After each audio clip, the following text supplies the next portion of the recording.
আসসালামু আলাইকুম viewers, লিয়ানাস blog চ্যানেলে তোমাদের আরও একবার স্বাগত জানাই।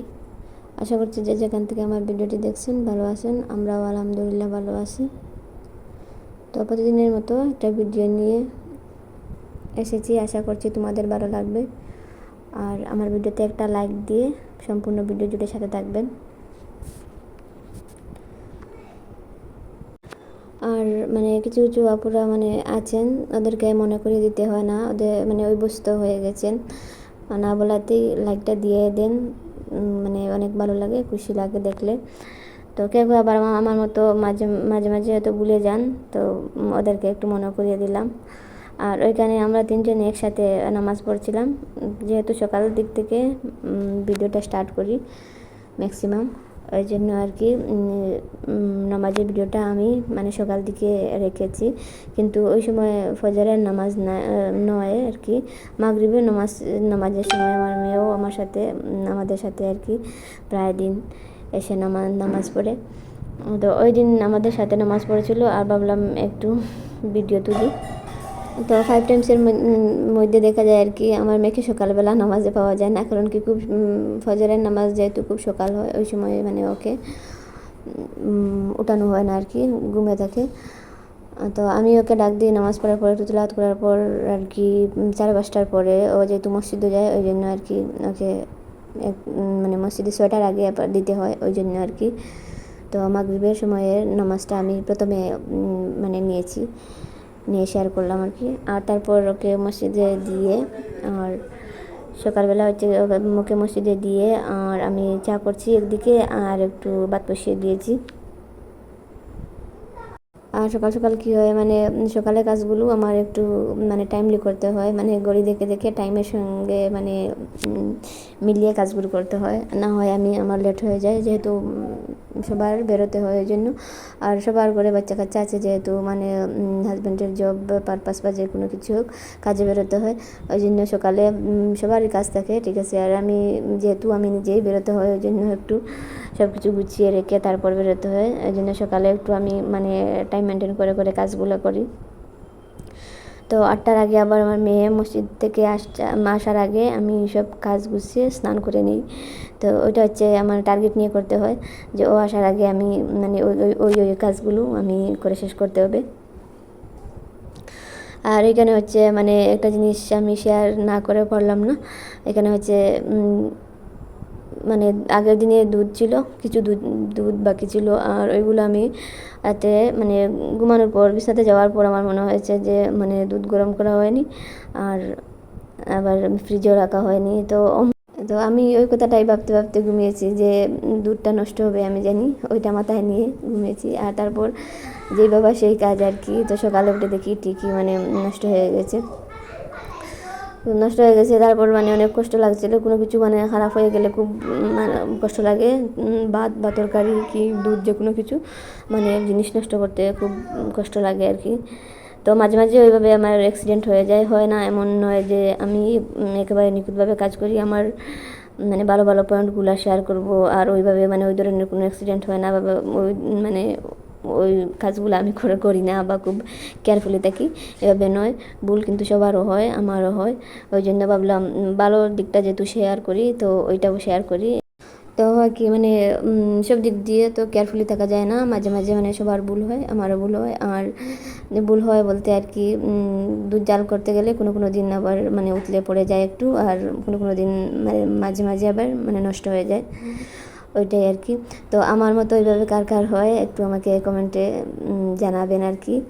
তো একটু সান্ত্বনা পাবো না, ওদেরও হয়, তো এইভাবে মনে হয় শুধু আমারই হচ্ছে। তো দুধ গরম করার পর আমার রান্না বাড়ার কাজ শেষ হয়ে গেছে। তো সকালে আমি তরকারি করতে যাই না খুব একটা, শর্ট থাকলে ওই দিন করি, না হলে সকালে আমার তরকারি করার ঝামেলা থাকে না, বেশ লেট হয়ে যায়। সকালের বাসি কাজগুলো আর অন্যান্য কাজগুলো আছে, কাপড় ধোয়া, এগুলো করতে করতে 8টা বেজে যায়। ওই জন্য আমি তরকারি হোক বা কোনো কিছু রান্নাবান্না আমি বিকেল দিকেই রাখি। তো একটু কাপড় ছিল, খুব বেশি নয়, ওইগুলা ধুয়ে পরিষ্কার করে আর স্নান করে খাওয়া দাওয়া করে রেডি হয়ে স্কুলে গিয়েছিলাম। আর এটা হচ্ছে স্কুল থেকে আসার পর। তো স্কুল থেকে এসে একটু রেস্ট করে ভাবছি আজকে জাম্বুরা দিয়ে ভর্তা করব। তো মানে সব কিছু মানে তারিফ করে করে করতে হয়। আর একদিন আমি আগের ভিডিওতে মানে বাজার গুছিয়ে রান্না করেছিলাম, ওই ভিডিওতে আমি জাম্বুরার ফটো ভিডিওতে শেয়ার করেছিলাম আর কি। তো একটা জাম্বুরা কেটে কুটে খেয়ে নিয়েছি, আর একটা ছিল আর কি, ওইটা দিয়ে ভাবছি ভর্তা করবো কিন্তু আর মানে টাইম পাই না ওইটা।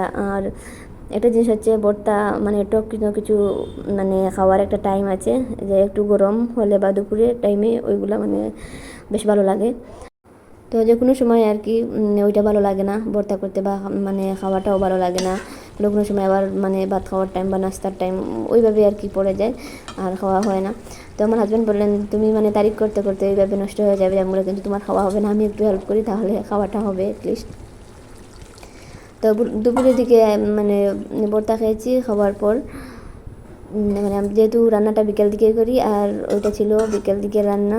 তো আগের দিনের মানে একটু মাংস ছিল, ওইটা দিয়ে আলু দিয়ে মানে একটা তরকারি করছি।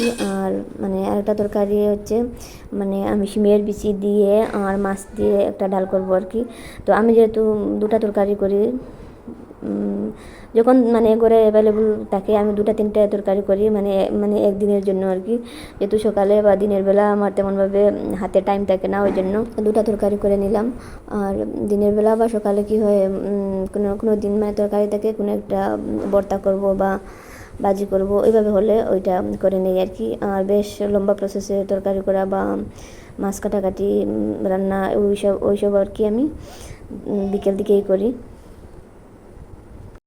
তো কথা বলতে বলতে আমার রান্না প্রায় মানে হয়ে যাচ্ছে। এদিকে মাছ ভাজি করে রাখছি, আর ওইদিকে মানে ডাল করার জন্য মশলা কষিয়ে নিচ্ছি। আর ভিডিওর এই পর্যায়ে এসে কেন জানি না হঠাৎ আমার মনে পড়লো, মানে এখনও পর্যন্ত আমার ভিডিওতে কে কে আছেন ওই কথাটা মনে পড়লো। যে বা যারা আছেন মানে এতক্ষণ ধরে আমার ভিডিওতে আছেন ওদেরকে অসংখ্য ধন্যবাদ। আর আমার ভিডিওটি যদি ভালো লেগে থাকে আমার চ্যানেলটাকে সাবস্ক্রাইব করে আমার পাশে থাকতে পারো। আর যে বা যারা ওই কাজটা করেছেন তাদেরকে অসংখ্য ধন্যবাদ। তো কোনো কোনো সময় মনে হয় আর কি মানে এতক্ষণ পর্যন্ত কে বা কারা ধৈর্য নিয়ে আছেন জানি না। তো অনেকের উপর আমার বিশ্বাস আছে যে মানে ভিডিও শেষ পর্যন্ত মানে সাথেই থাকবেন। আর যারা আজকে আমার ভিডিওটি প্রথম দেখছেন, তো ওদেরকে বলছি শেষ পর্যন্ত প্লিজ আমার সাথেই থাকবেন।